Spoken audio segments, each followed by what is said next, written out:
xalqad gabaygu leeyahay baryahan waa anigii xidhay xagaa hore sidii aan uga hadhay dib uma xaalayne xirfadan ku ridii buu ku jiray tan iyo xayskii shirika xubeerada murtida xaakin kugu beri xariimkan ku dhaartay murtida oo xidigisaay heelana xaqiiqada jirtuu xiisa mariyaay anna aan xagtaydii marnayd garofu xooleeyo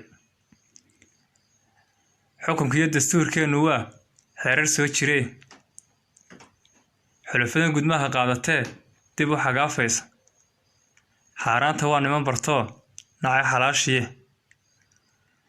cidna lama xurmeeyo shacbigu waa u xogogaale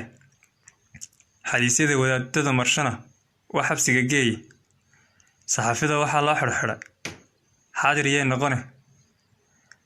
xakamaha u jiid bay ahayd xaashiyee qorine xaabada darbaa soo gurtoo xaday dastuurkiie xasan sii hulaaqayay bay xulada saareene xayskii siyaadoo kalena xukunkii siyaadoo kalena xayska soo celidhe afartaa xulkii maansadiyo xarakadaydii dheh layskama xantooshe murtida oo xidigayaay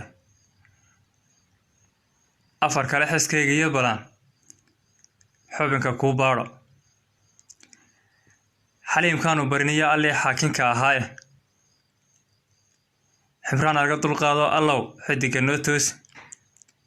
xinjir qubata horaa loo arkiyo dhiig waxa u yidhi xukuumaddana allow noo hadee xaadir baa tahay. Asalaamu calaykum waraxmatullahi wabarakaatu.